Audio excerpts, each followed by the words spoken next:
नमस्कार। श्री मंगल बाल विद्यालय की ऑनलाइन क्लासेस में आपका स्वागत है। मेरा नाम है किशन सुतार और मैं आपको पढ़ाऊंगा विज्ञान विषय का एक बहुत ही मनोरंजक पाठ जिसका नाम है पादपों में पोषण। जी हाँ, इस पाठ का ये दूसरा भाग है। जो पहला भाग है वो हम पहले ही पढ़ चुके हैं पिछले सप्ताह। तो अब हम पढ़ेंगे इसका दूसरा भाग। पहले भाग में हमने सीखा था कि पौधे किस प्रकार से अपना भोजन बनाते हैं, उनके बारे में कुछ प्रकाश संश्लेषण की एक क्रिया है उसके बारे में हमने सीखा था। यानी कि पौधे अपना भोजन प्रकाश संश्लेषण के द्वारा बनाते। साथ ही हमने सीखा था कि स्वपोषी विषमपोषी प्रकार के पौधों के भाग पढ़े थे। इस पाठ के अंदर बहुत ही ज़्यादा रोचक चीज़ें यानी कि बहुत ही इंटरेस्टिंग चीज़ें आपको सीखने को मिलेगी। जैसे कि आपने देखा होगा कि कोई चिपकली वगैरह होती है वो छोटे छोटे जीवों को खा के अपना पेट भरती हैं। ठीक उसी प्रकार कुछ ऐसे पौधे भी होते हैं जो छोटे मोटे कीड़े मकोड़ों को खा के अपना भोजन करते हैं। तो आइए शुरू करते हैं अपना पाठ। यहाँ पर पिछले सप्ताह जहाँ पे हमने छोड़ा था उससे आगे हम पढ़ते हैं कि पौधों में जब प्रकाश संश्लेषण होता है तो वहाँ पे बनता है कार्बोहाइड्रेट। कार्बोहाइड्रेट मीन्स ग्लूकोज बनता है। तो यहाँ पर सिर्फ ग्लूकोज, उसके अतिरिक्त इन्हें और क्या क्या चाहिए वो भी हम यहाँ पे सीखेंगे।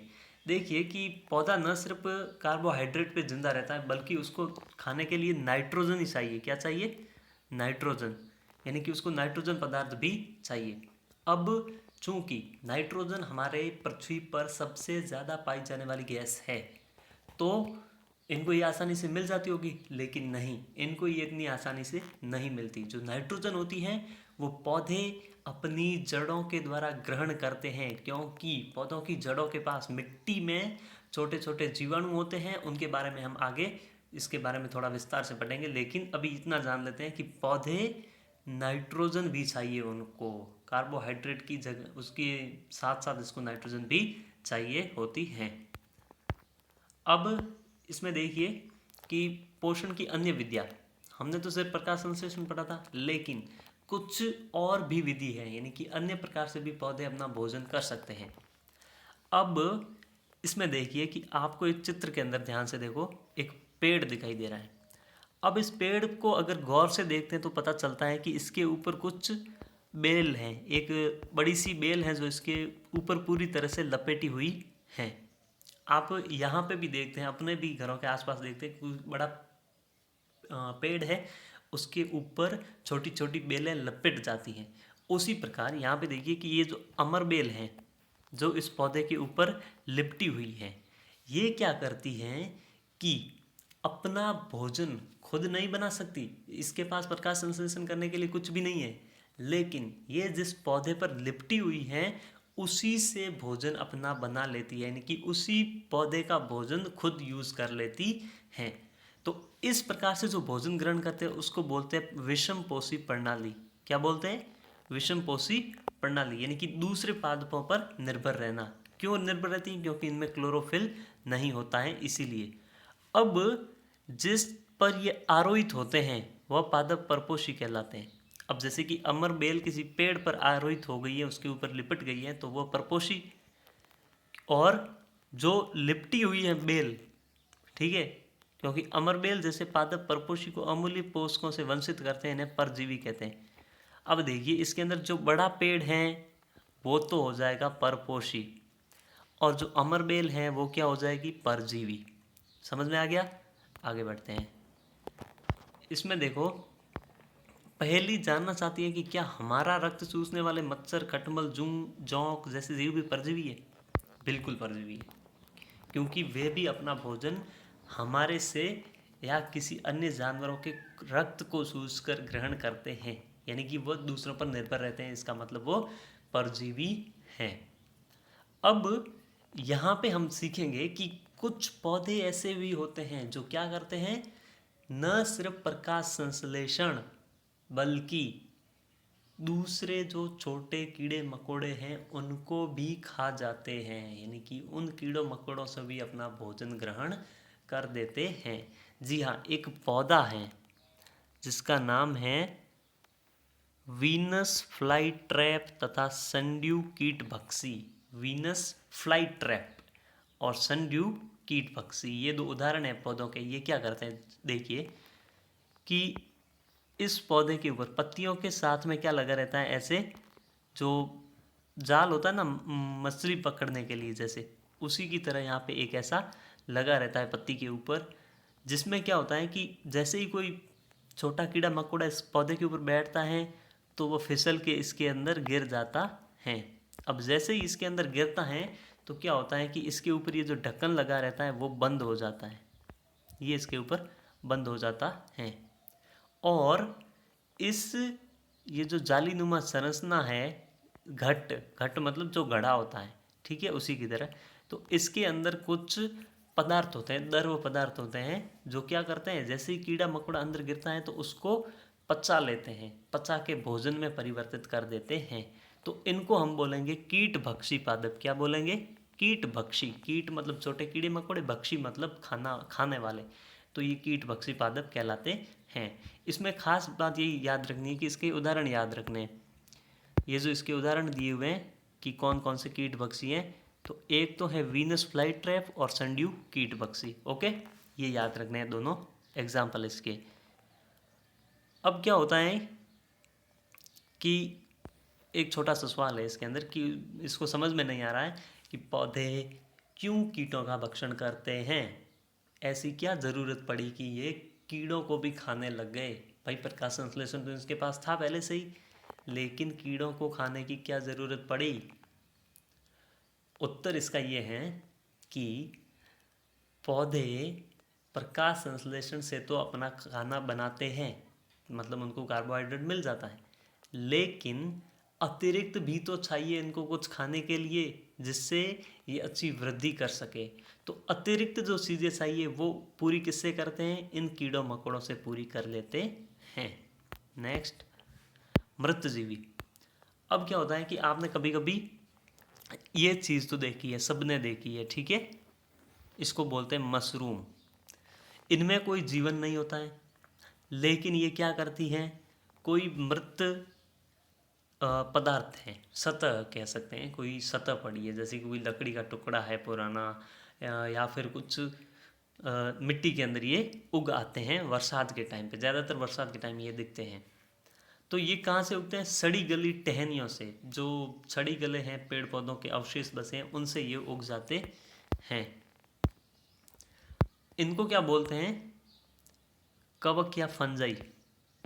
अब कवक या फंजाई क्या होते हैं कि सपोज करो घर के अंदर कुछ रोटी वगैरह पड़ी है, पुरानी रोटी, ठीक है, जो काफ़ी दिन पड़े रहने के बाद उसके ऊपर सफ़ेद सफ़ेद कुछ जाल वगैरह लग जाते हैं। वही जो जाल हैं, सूक्ष्मदर्शी से अगर हम उनको देखते हैं तो वो इस प्रकार से दिखाई देते हैं, इस प्रकार से दिखाई देते हैं। तो ये जो जाल हैं इनको बोलते हैं कवक। क्या बोलते हैं? कवक, ठीक है। और इसी को बोलते हैं मृतजीवी, मतलब ये मृतजीवी है, इनके जीवन इनका नहीं होता है, लेकिन ये अपना भोजन है किसी दूसरे पर रह के बनाते हैं। ये क्या करते हैं कि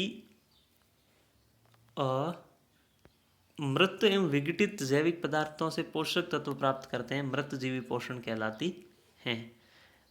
जो सतह पड़ी है, जैसे कि रोटी का टुकड़ा है, उसके ऊपर ये जाएंगे, इनके अंदर कुछ होता है रस, पाचक रस, जो क्या करता है उसके ऊपर डाल देते हैं। जैसे रोटी पर बैठे हैं तो रोटी पर वे डाल देते हैं रस, उससे वह सड़ने लगती है। सड़ने का मतलब है वो अब उसको आसानी से खा सकता है और वहीं से अपना भोजन बनाएगा और वृद्धि करेगा, उसको बोलते हैं मृतजीवी। तो मृतजीवी की परिभाषा याद रखना है। और कुछ कवक ऐसे होते हैं जो बीमारी भी पैदा कर देते हैं।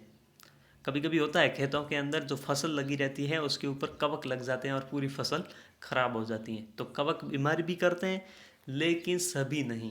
कुछ कवक काम के भी होते हैं। जो ब्रेड होती है, डबल रोटी जिसे बोलते हैं ब्रेड, वो बनाते हैं तो उसके अंदर कवक, जिसका नाम है यीस्ट, तो यीस्ट सबसे ज़्यादा ज़रूरी होता है वो बनाने के लिए, ठीक है।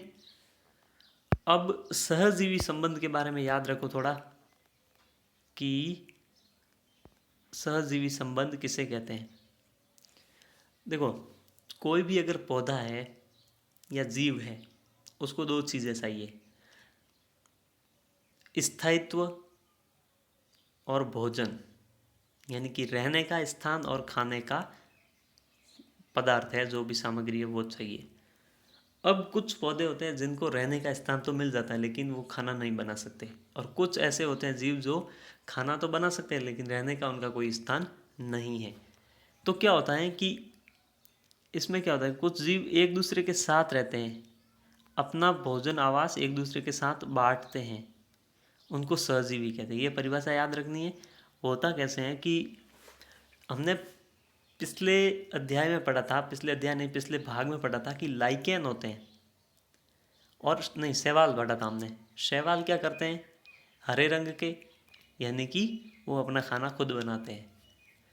और कुछ होते हैं लाइकेन, जो क्या करते हैं कि शैवाल के ऊपर, मतलब शैवाल जिसके ऊपर बैठ जाते हैं और एक दूसरे का खाना बनाते हैं, यानी कि शैवाल उनको खाना बना के देगा और जो दूसरी जगह है वो उसको क्या देगी, उसको रहने की जगह देगी, जिससे क्या होता है कि दोनों को मिल जाता है, दोनों को खाना बराबर मिल जाता है। जैसे लाइकेन और शैवाल दो चीज़ें हैं, लाइकेन शैवाल खाना बनाएगा और लाइकेन रहने की जगह देगा, और दोनों आपस में बांट लेंगे, उसको बोलेंगे सहजीवन। ठीक है। अब मृदा में पोषकों की पुनः पूर्ति किस प्रकार होती है। क्या होता है कि मिट्टी जहाँ पे पौधा उगा हुआ है, थोड़े समय के बाद उसमें से पोषक तत्व नष्ट हो जाते हैं। नष्ट होने का मतलब पौधा उसको ग्रहण कर लेता है और पूरा ख़त्म कर देता है। लेकिन जब उनको खाना, ये जो पोषक तत्व नहीं मिल पाते हैं, तो क्या होता है, आप देखते हैं कि कभी कभी हम खेतों के अंदर फसल के अंदर क्या करते हैं, ऊपर से कुछ उर्वरक डालते हैं। उर्वरक के अंदर क्या होता है, पोषक तत्व, जैसे कि नाइट्रोजन है, यूरिया है, ये चीज़ें अपन पौधों के अंदर डालते हैं जिससे वो अच्छी वृद्धि कर सकें। तो जब ख़त्म हो जाते हैं उर्वरक, तो हम ऊपर से मिला देते हैं। यही काम हम करते हैं। अब क्या होता है कि मिट्टी के अंदर किस प्रकार से वो नाइट्रोजन ग्रहण करते हैं, हमने पहले पढ़ाया था, पहले पाठ की शुरुआत में ही देखा था कि कौन सी विधि के द्वारा ये कार्बोहाइड्रेट के अलावा चीज़ें भी खाते हैं। तो पौधे क्या करते हैं, नाइट्रोजन ग्रहण करते हैं। किससे करते हैं कि उनके जड़ों के अंदर होते हैं कुछ खास जीवाणु। जीवाणु का नाम याद रखना इम्पॉर्टेंट है, राइजोबियम। राइजोबियम जो जीवाणु है पौधे की जड़ों में रहता है, और ये क्या करता है कि वायुमंडल की जो नाइट्रोजन है उसको ग्रहण करेगा, उसका विघटन करेगा, और विघटन करने के बाद जड़ों को दे देगा, यानी कि पौधे जड़ों के द्वारा उस विघटित नाइट्रोजन को ग्रहण करके अपना खाना बनाते हैं, यानी कि अपनी पूर्ति करते हैं। अभी हमने इस पाठ के अंदर क्या क्या सीखा है वो आपको इसमें देखना है। ये जितने भी पॉइंट हैं कॉपी के अंदर बढ़िया राइटिंग के अंदर लिखने हैं, और ये जो दो प्रश्न हैं इनका उत्तर भी आपको लिखना है। Thank you very much for listening this video.